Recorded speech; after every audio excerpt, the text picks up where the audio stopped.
Hi, this is Sarit Switzer, and welcome to the It Is Taught podcast, a podcast devoted to the teachings of Rabbi Shneur Zalman of Liadi as recorded in his most famous work, the Tanya.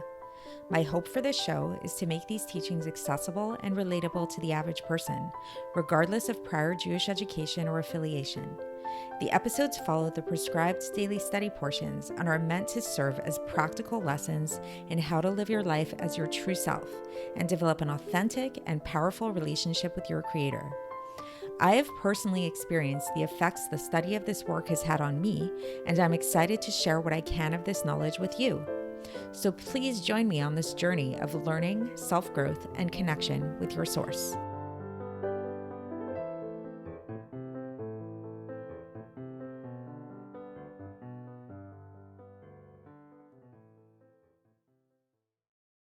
Hi, and welcome to the It Is Taught podcast, episode 54 for the 13th of Shevat in a leap year.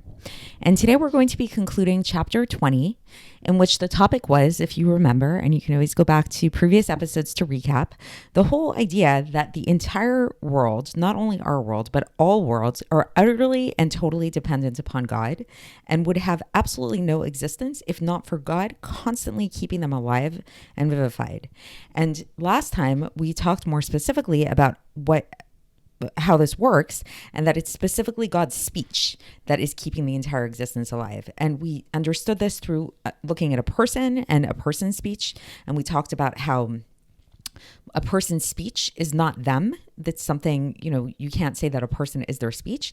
But nevertheless, the speech of a person is totally and utterly dependent upon the person. So if a person stops speaking, the speech goes away. It's like it's totally 100% interlinked with the person themselves. Now, today we're going to talk about desire, and we're going to understand how desire works and tie it into this whole process as well. So I want you guys to take a moment and think about something that you desire, something that you really want. This can be something really silly, seemingly really small, or it could be something more sophisticated, whatever you choose. Just pick a thing. So it could be you desire a certain type of food. It could be you want a house. It could be you want to move to a certain place, go to a certain school, learn a certain type of language or something like that. So just take a moment and find that desire within you. Okay. So now think about or notice, where do you sense this desire? How would you describe the sensation? So most likely it's an emotional feeling, right? It's something that you just feel. And if somebody were to say, why do you want this thing? Maybe you can come up with different reasons or whatever, but ultimately at the end of the day, it's really just this feeling that you want something. And it's maybe even hard to put into words why it is that you want this thing. Nevertheless, where it might be a little bit easier to put it into words is when it comes to actualizing your desire. So let's say you are in the mood for chocolate and you really want chocolate. So you want to get your chocolate. So how are you going to get that chocolate? So you will start to think in a more conscious and logical way about how to get that chocolate. And your thoughts, even if they're just to yourself and you don't share them with anybody else, are going to have words to them. You're going to say to yourself like, oh, okay, well, I know there's this store down the block that sells this chocolate I really like. So I'm going to go put on my shoes, my boots, and go get the chocolate. There's going to be a whole conversation that you're having within your mind about how to go about and get that chocolate. So what we've seen is there's actually a breakdown here of 3 levels of desire. And the Alter Rebbe is going to explain this in the Tanya as well. So there is the pre-emotional level, the level at which there is a reason for your desire, where it's not random that we want these things. There's a reason why we want chocolate. There's a reason why we want a certain house or whatever. And there's reasons for those reasons as well. So it's, if you say, oh, I want chocolate because it's sweet. Okay, but why do you want something sweet? Maybe you're lacking a certain vitamin or something like that. Why do you want to live in a house? You want to live in a house because it's more spacious. Why do you need more space? Like there's levels and levels and levels to inner desire. And this is not the subject of today, but it's just, to kind of give like a short answer to that. It's coming from a place very deep in your soul, ultimately, every desire that you have. And it's something that is beyond verbal. It's not verbal, and it's not logical in the clear-cut rational kind of way of explaining it, but it is coming from somewhere within your soul that is in a more intellectual place. So, but it's preverbal intellect. Then from there, that translates into your heart once you actually become conscious of the desire. So that's step 2, is it becomes conscious in your heart, and that's the feeling. And then step 3 is it goes back up into your intellect, but this time it does get manifest in conscious thought, where you start scheming about how to go about to get this thing that you desire.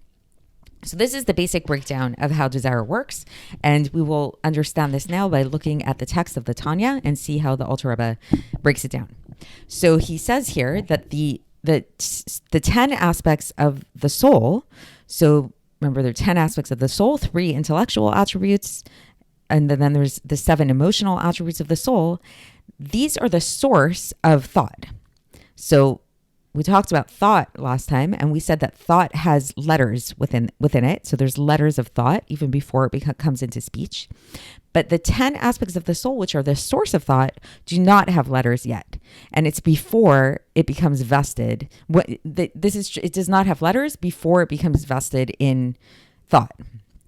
So, for example, the Alter Rebbe says, if a certain love or desire falls upon the heart of man, before it goes from the heart to the mind to think about this desire and, really mull and meditate upon this desire, it does not have letters. It's just a very simple desire and feeling and yearning in the heart for this particular thing, that there's this feeling that this thing is going to be good for me. It's going to fulfill me in some kind of way. And this is so all the more so before the desire actually comes into the heart. So like mentioned in the beginning, so the desire manifests in the heart, but it comes from a higher place. So before it falls into the heart, when it's just in the power of the chokhmah, like the power of the intellect of the soul and his knowledge, where he knows that this thing is going to be good for him, and he wants this thing, but it hasn't been manifest in his heart yet. It's just sort of like this awareness and recognition that this thing is something that he wants, but it's not yet emotional. So for example, he gives some examples. So for example, to learn a certain wisdom or to eat a certain tasty kind of food. So only after this desire falls into his heart, and then from the heart, what happens is it ascends back up into the brain to actually think about it, how to practically go about fulfilling this desire. So how to get this food, or how to learn this particular wisdom that the person wants to learn.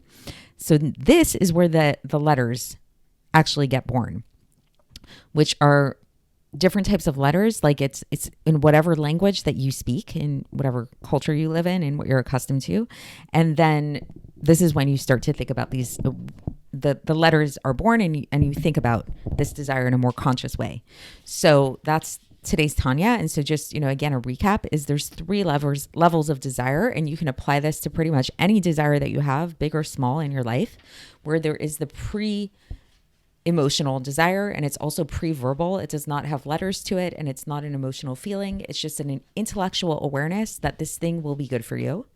And then once you have that awareness, that intellectual awareness, and it can be a very fast sensation, it translates into your heart, into this emotional state of, I want this thing and I feel it and I really desire it in a craving, visceral way. And then once you have that visceral sensation, that feeling gets translated back up into the mind, into your intellect.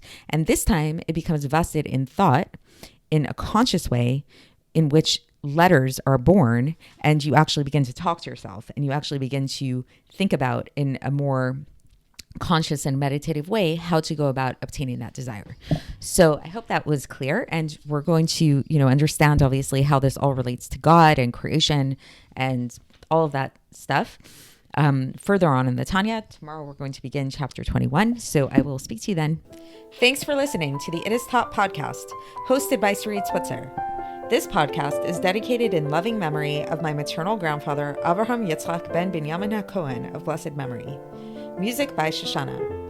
If you enjoyed this episode and would like to support the show, please share it with others and subscribe on YouTube, Apple iTunes, Spotify, or wherever you listen to podcasts. And make sure to leave us a 5-star review.